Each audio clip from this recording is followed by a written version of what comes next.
సురేందర్ గారు, bank loan తీసుకొని open plot కొనొచ్చా?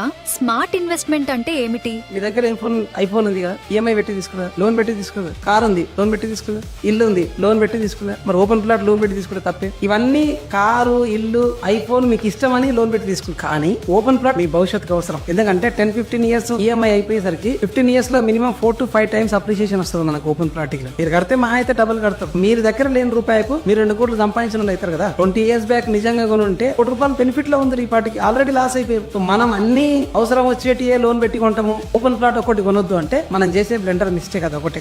Open plot 100% loan పెట్టి తీసుకోండి. ఎందుకంటే బ్యాంక్ అప్రూవ్డ్ ప్రాజెక్ట్స్ చాలా ఉన్నాయి. 8.8 to 9.5 వరకు ఉంది రేట్ ఆఫ్ ఇంట్రెస్ట్. మనకు ₹1 కంటే కూడా తక్కువ ఉంది. మనకు బయట 2-3 రూపీస్ వర్కౌట్ అవుతుంది, depending on the location, depending on the projects. Just ప్రోజన్ కా చెక్ చేసుకొని మీకు ఎలిజిబిలిటీ ఉంటే అప్ లోన్ పెట్టుకోండి. ఉన్న ఇల్లు పైన ప్రాజెక్ట్ పైన ప్రీ అప్రూవ్ లోన్ ఉంటే ప్రాజెక్ట్ లోన్ తీసుకోండి. మీరు అపార్ట్మెంట్ కొన్నా, ఇల్లు కొన్నా, మీరు ఏదైతే లోన్ తీసుకుంటారో దాంట్లోంచి అట్లీస్ట్ ఒక 10 lakhs ఆల్టర్నేట్ గా ఓపెన్ ప్లాట్ పై ఇన్వెస్ట్ చేయండి. మీ లోన్ ఈఎంఐ అయిపోయేసరికి కన్స్ట్రక్షన్ డిప్రిసియేషన్ అయినా మీరు ఆ 10 lakhs పెట్టిందే ₹1 అయ్యే అవకాశం ఉంటుంది. లోన్ పెట్టి తీసుకోవడం 100% best option and best opportunity also. So obviously it's intelligence investment. The reason I love real estate is I don't use my money.